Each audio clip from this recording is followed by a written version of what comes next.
In a quiet neighborhood on the outskirts of Seattle, an old man named Robert Hayes sat by his window every morning, sipping his black coffee from a chipped mug, the same mug his late wife had given him 30 years ago.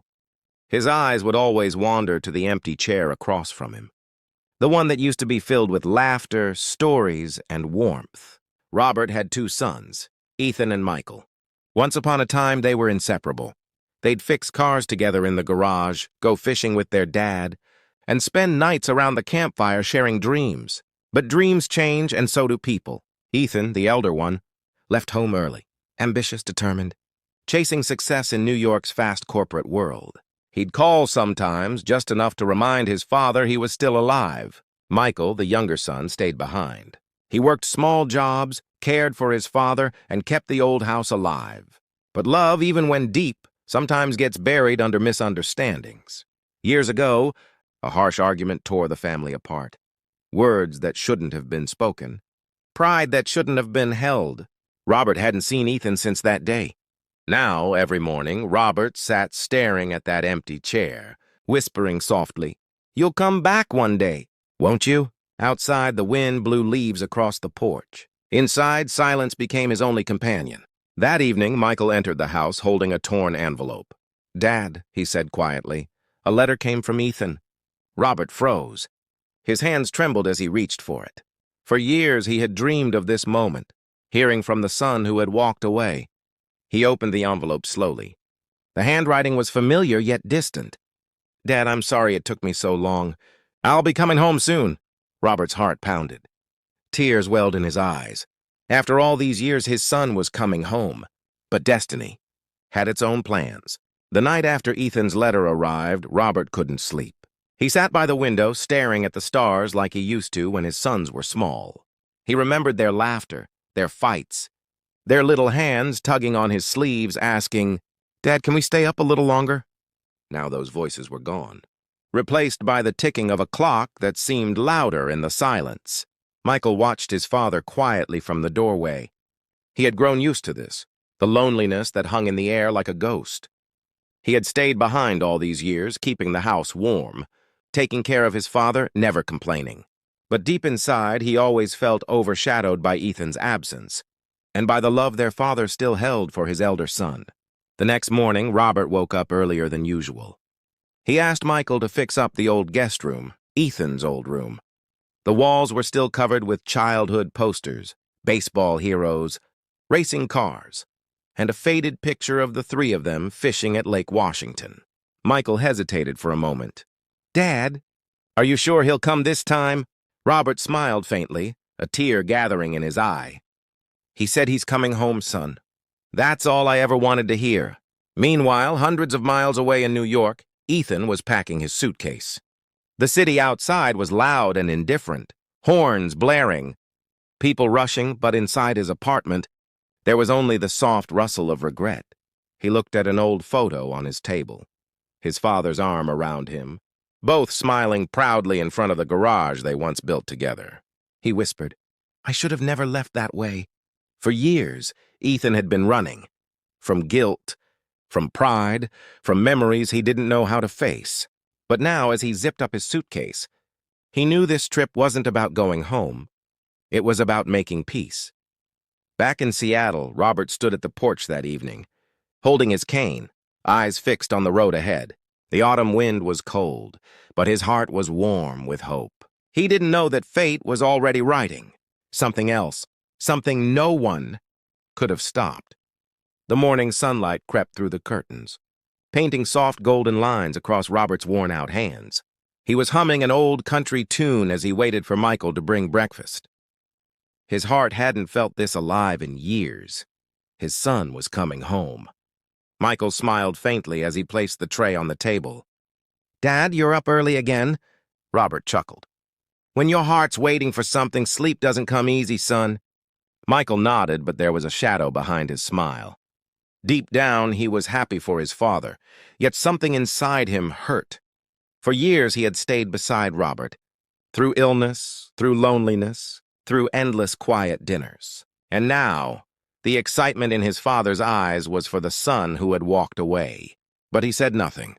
He simply sat down, poured coffee into his father's mug, and listened as Robert talked about Ethan, how he used to fix the old truck, how he always dreamed of traveling the world.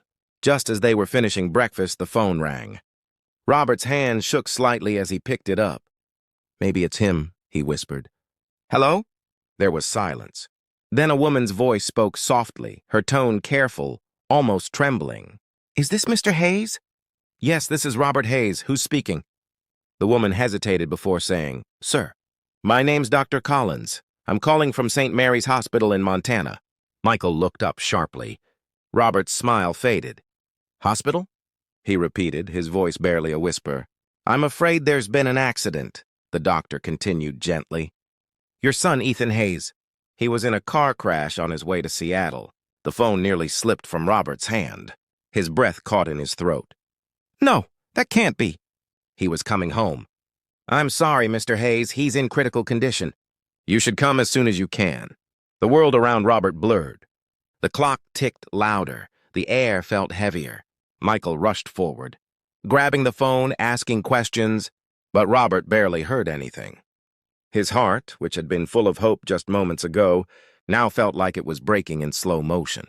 He whispered under his breath, "My boy." He was coming home to me. Michael knelt beside his father, tears brimming in his eyes. "Dad, we'll go. We'll get to him. He's still fighting." Robert nodded weakly, staring out the window, the same window where he'd waited for years. Only now he didn't know if his son would ever walk through that door again. The next few hours felt like a blur. Michael packed a few clothes, grabbed his car keys, and helped his father into the passenger seat. Robert's hands trembled as he clutched the letter Ethan had sent, the one that had filled his heart with so much hope just yesterday. The sky was gray, clouds heavy with the promise of rain. The old pickup truck rattled as it moved along the highway, carrying a father filled with guilt and a son burdened with silence. For miles, neither of them spoke. Only the rhythmic sound of the tires and the faint hum of the radio filled the air. Robert stared out the window, watching the trees blur past. His reflection ghosted against the glass. He finally broke the silence. "Michael." I should have called him all those years ago. Michael kept his eyes on the road. "Dad, you both said things you didn't mean. It wasn't your fault." Robert shook his head. "No, son. A father should never let pride come between him and his children. I thought I was teaching him strength, but all I taught him was distance." Michael's chest tightened. He wanted to tell his father that he had always been there, that he had never left, but he swallowed the words. This wasn't about him. Rain began to fall, soft at first, then harder. The wipers moved back and forth, the road becoming slick and shiny under the gray light. After hours of driving, they stopped at a gas station. Robert stepped out slowly, stretching his weak legs. He looked up at the cloudy sky and whispered, "Just let me see him once, Lord, that's all I ask." Inside the store, Michael bought 2 coffees. When he returned, he found his father sitting quietly in the truck, holding an old photo, the 3 of them, smiling in front of their home. Robert ran a thumb across Ethan's face in the picture. He was just a boy, so full of life. How does it all disappear so fast? Michael placed a comforting hand on his shoulder. "We'll get there soon, Dad. He'll pull through. He has to." But deep inside, both of them felt the same fear, a silent, cold dread that maybe they were already too late. As the truck rolled back onto the highway, lightning cracked across the sky. The storm raged on, and so did the storm inside Robert's heart. A storm of love. Regret and prayers whispered into the rain. It was almost midnight when they finally reached St. Mary's Hospital in Montana. The rain had slowed, but the night was thick with silence. The parking lot was nearly empty, and the fluorescent lights inside the hospital glowed, faintly through the misted windows. Robert leaned on Michael's arm as they walked through the sliding doors. The smell of antiseptic filled the air, that cold, sterile scent that made everything feel distant and unreal. At the reception desk, Michael spoke quietly. "We're here for Ethan Hayes." The nurse looked up from her computer, recognizing the name immediately. Her face softened. "Room 314, the doctor will meet you there." As they walked down the long corridor, the sound of Robert's cane echoed softly against the tiled floor. Every step felt heavier than the last. He could feel his heart pounding, not from age, but from fear. When they reached the room, a doctor in light blue scrubs stepped out to meet them. "Mr. Hayes?" Robert nodded, his voice trembling. "How is my son?" The doctor sighed. "He's stable for now, but his injuries are severe. We had to perform emergency surgery. He's unconscious, but he can hear you. Sometimes patients can still hear familiar voices." Robert's lips quivered. "Can I see him?" "Of course," the doctor said softly, stepping aside. Inside, the room was dim, with only the steady beeping of the heart monitor breaking the silence. Ethan lay motionless on the bed, pale, bruised, a bandage wrapped around his head, tubes running to his arms. Robert froze at the doorway. For years, he had dreamed of seeing his son again, strong, smiling, successful. But this broken figure was not what he imagined. He took a shaky step forward, then another, until he stood beside the bed. His hand reached out, trembling, and gently touched Ethan's arm. "Son," he whispered, his voice cracking. "You came home after all." Tears spilled down his cheeks as he spoke, his words soft but filled with years of pain. "I'm sorry, Ethan, for everything I said. For every time I let my pride speak louder than my heart. I should have called you. I should have told you I missed you every single day." The monitor beeped steadily, a cold rhythm against the warmth of his voice. Michael stood quietly at the door, his eyes glistening. Watching his father crumble beside his brother was like watching years of silence finally fall apart. Robert held Ethan's hand tightly. "Please wake up, son. I just want to hear your voice once more." Just once. But Ethan lay still, breathing shallowly, caught somewhere between this world and the next. Robert sat beside Ethan's bed all night, refusing to move. His hand never left his son's. The machines beeped in steady rhythm, cruel reminders that life was hanging by a thread. The hospital lights dimmed with the hour, but Robert's eyes never closed. He was afraid that if he blinked, he might lose him. Michael stood by the window, arms crossed, watching his father whisper to Ethan. The scene tore at his heart. He had always loved his father, quietly, loyally, but he had never seen him this broken. Robert leaned closer to Ethan's ear. "Do you remember that summer, Ethan? The one when you caught your first fish? You were 10. You dropped it before I could take a picture." He smiled weakly, a tear running down his cheek. "You laughed so hard you almost fell into the lake. Your mom said we'd never forget that day. And I didn't. I never did." The memories poured out like water through a cracked dam. Fishing trips, Christmas mornings, Ethan's graduation, the first time he drove the old truck. Then his voice broke. "I know I wasn't a perfect father. I was hard on you. Too hard sometimes. I thought being strict would make you stronger. But I realize now, it only pushed you away." Michael turned away, unable to bear the sight of his father trembling, his voice shattering with every word. The nurse quietly entered and whispered to Michael, "He needs rest." But Robert shook his head. "No, I'll rest when he opens his eyes." Hours passed. The night deepened. Rain started again outside, tapping against the glass. Robert's thoughts drifted between memories and prayers. He whispered, "Ethan, if you can hear me, I just want you to know I forgave you long ago. You don't have to come back for me, son. Just fight your way back for yourself." The monitor beeped faster for a moment, then steadied again. Robert's heart jumped. "Did you hear me, Ethan?" "Son, if you can hear me, just squeeze my hand." Silence, no movement. Robert closed his eyes, tears spilling freely now. "Please, Lord," he prayed softly, "don't take him yet. Give me one chance to make things right." In that quiet hospital room, surrounded by machines and memories, a father clung to his son's fading warmth, while another son watched, silently carrying the pain of being unseen.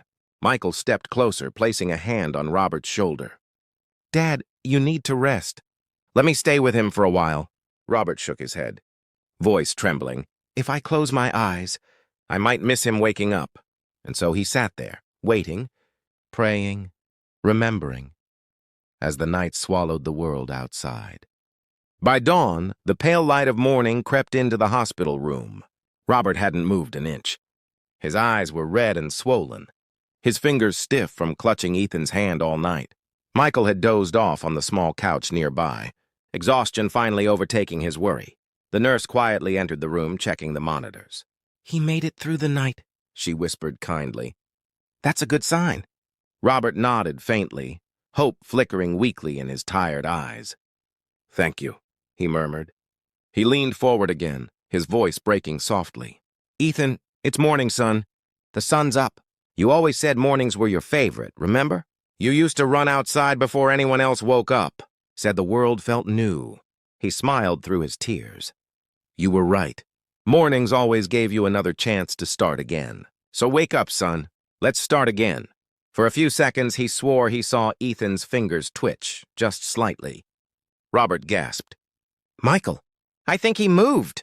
Michael woke instantly and rushed to the bedside, eyes wide with hope. "Ethan, you can hear us." But the monitor's rhythm stayed steady, unchanged. Maybe it was just Robert's wishful heart playing tricks on him.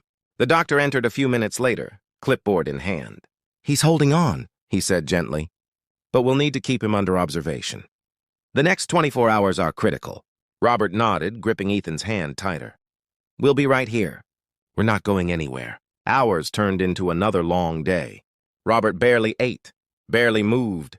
Michael went out to grab some food, but found his father still sitting in the same position when he returned. "Dad," Michael said softly, placing a sandwich in front of him. "You need to eat something." Robert didn't answer. His eyes were fixed on Ethan's still face. "He looks so peaceful," he whispered, "like he's just sleeping." Michael swallowed hard, forcing a small smile. "Yeah, he just needs time." As night began to fall again, the hospital lights dimmed. The beeping of the monitor echoed faintly, steady but fragile, like a heart refusing to give up.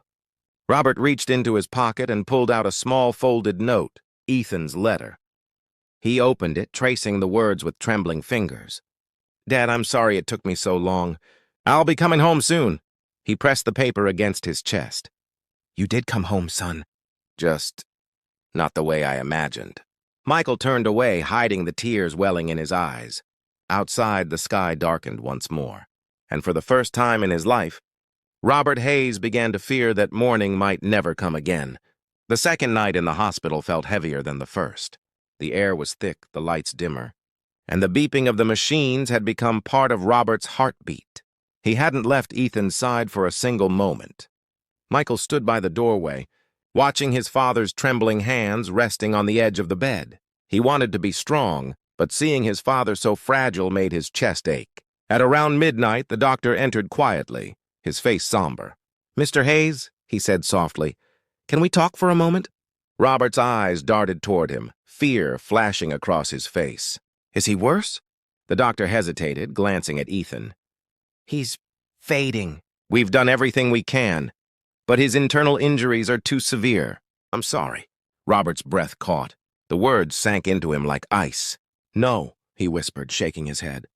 "No, he was getting better. He made it through the night." "You said he had a chance!" The doctor's eyes were filled with compassion. Sometimes, even when the body fights, it can only go so far. Michael stepped forward quickly, his voice trembling. "There has to be something else, another treatment, another surgery, something." But the doctor only placed a gentle hand on his shoulder. "I wish there was." Robert's world began to blur. The sound of the machines, the ticking of the clock. Everything faded into a dull hum. He gripped Ethan's hand tightly, tears streaming down his face. "Son," he whispered, his voice trembling, "don't leave me now. I waited so long just to see you again. Please, please wake up." Ethan's chest rose and fell slowly, each breath weaker than the last. Robert leaned closer, resting his forehead against his son's hand. "I forgive you, Ethan, and I hope you can forgive me too." For a long moment there was silence. Then, as if in answer, a faint sound escaped Ethan's lips, a soft, broken whisper. "Dad." Robert's heart stopped. He lifted his head quickly, eyes wide. "Ethan? Son, I'm here." Ethan's eyes fluttered open slightly, just enough to see his father's tear-streaked face. His lips trembled. "I came home." Robert broke down completely, his voice shaking. "Yes, son. You came home, you did." Ethan smiled weakly, that same gentle smile he had as a boy, and whispered one last word, barely audible. "Love you." The monitor began to slow. The steady beeps turned uneven, faint, until there was only one long, unbroken tone. Robert froze. His body trembled. The world around him fell silent. Michael rushed forward, calling for the doctor, but Robert already knew. His son was gone. He clutched Ethan's hand to his chest, sobbing like a child. "You kept your promise, son. You came home." Outside the window, the first snow of the season began to fall. Quiet, cold and endless. The sound of the heart monitor's flat tone still echoed in Robert's mind long after the nurses had turned it off. He sat frozen beside Ethan's body, his trembling hand still clutching his son's, unwilling to let go. Michael stood near the window, tears streaming silently down his face. The snow outside was falling slowly, soft, white flakes drifting under the yellow glow of the hospital lights. The doctor entered the room quietly, his voice low and respectful. "I'm so sorry, Mr. Hayes," he went peacefully. Robert didn't look up. His eyes were fixed on Ethan's face, pale and still, yet calm, as if he were finally at rest. "He came home," Robert whispered again, almost to himself. "He promised." And he kept it. The doctor placed a gentle hand on his shoulder. "Take all the time you need." Then he quietly left the room. Michael walked over and knelt beside his father. "Dad, we should let them—" But Robert shook his head slowly. "Not yet. Just a few more minutes." He brushed a strand of hair from Ethan's forehead and leaned down, pressing his lips against his son's cold hand. "I never told you enough, Ethan. But you were always my pride. Even when you left. Even when I was angry." Michael felt his chest tighten. He wanted to comfort his father, to say something, anything, but no words came.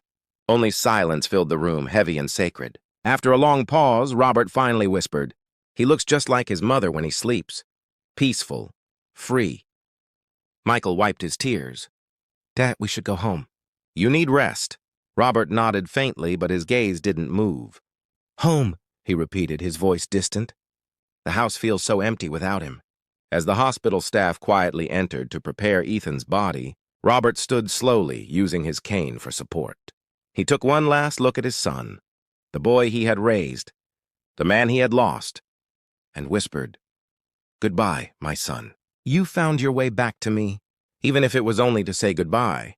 When they stepped outside, the snow covered the ground in a soft white blanket. Robert tilted his head toward the sky, his tears mixing with the snowflakes.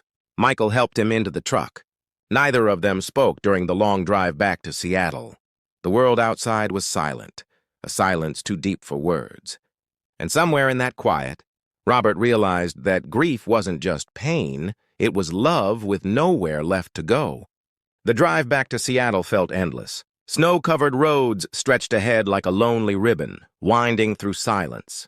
Robert stared out the window the entire way, his eyes hollow, his heart emptied of everything but memories. Michael gripped the steering wheel tightly, glancing at his father from time to time.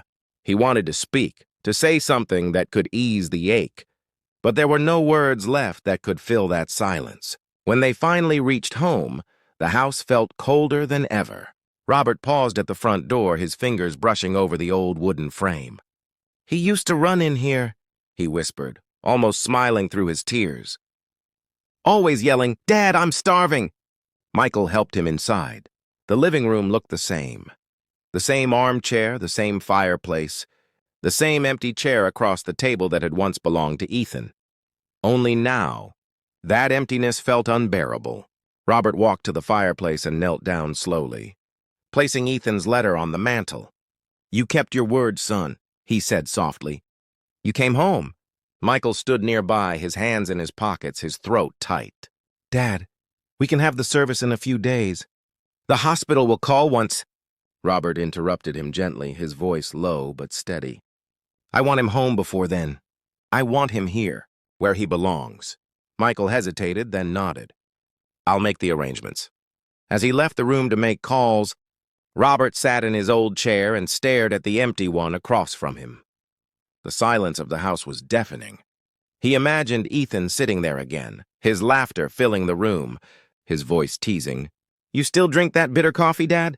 A faint smile tugged at Robert's lips before it faded. "Yes, son, I still do." He reached into his coat pocket and pulled out a small object, a silver pocket watch, worn and scratched. Ethan had given it to him on his 18th birthday. On the back, engraved in tiny letters, were the words, "For all the time we'll spend together." Robert ran his thumb over the words, his eyes wet. "You didn't get enough time, son." "None of us did."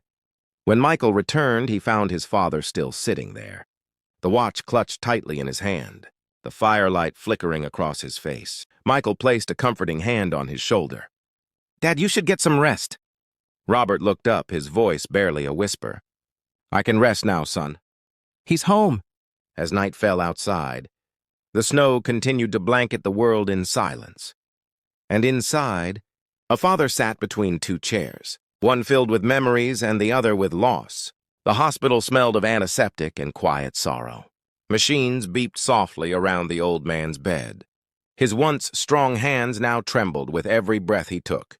On the table beside him lay a framed photo. Two young boys smiling beside their father on a fishing trip years ago. Michael rushed through the corridor, guilt crushing him with every step. Ethan followed behind, his eyes swollen from crying. They had both received the nurse's call that morning. "Your father's condition is critical. You should come soon." When they entered the room, their father's eyes opened slowly. A weak smile crossed his face. "You came?" he whispered, his voice faint but full of warmth. Michael fell to his knees beside the bed. "Dad, I'm sorry. I should have been here. I should have never let you be alone." The old man's hand reached out, trembling, resting gently on his son's cheek. "You're here now, son." That's all that matters. Tears streamed down Ethan's face as he held his father's other hand. "We didn't mean to stay away. We thought you were strong, that you didn't need us."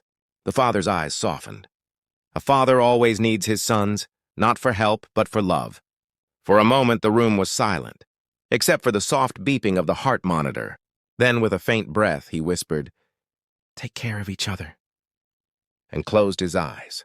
The monitor flatlined. Michael froze, unable to move, unable to speak. Ethan screamed for the doctor, but deep inside, they both knew. The moment they had feared was already gone. And in that single heartbeat, both sons realized they had come back, but too late. The next morning, Michael drove back to his father's house one last time.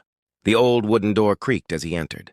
The house smelled of dust and silence. He walked slowly to the bedroom where his father used to sit by the window. The chair was empty now, but the sunlight still fell on it, warm and soft, just like his father's smile. On the small table beside the chair lay an envelope with Michael's name written in shaky handwriting. His hands trembled as he opened it. Inside was a short letter, his father's last words. "My son, if you're reading this, it means I've gone where pain can't reach me anymore. I don't blame you for anything. Life is hard, and love often hides behind silence.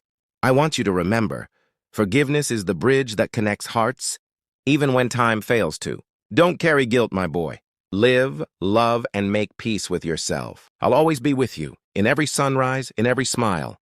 Dad." Tears fell on the paper, smudging the ink. Michael clutched the letter to his chest and cried like a child.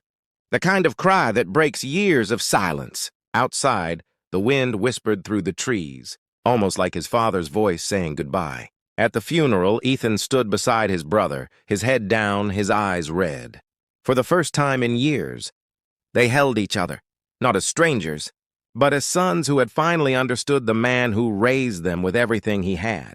When it was over, Michael placed the letter inside the coffin and whispered, "I'm sorry, Dad, and thank you for never giving up on me." As the sun dipped behind the horizon, Michael and Ethan stood silently, watching the light fade, just as their father had faded from the world, but not from their hearts. The wind carried a faint scent of roses, from the old garden, their father's favorite.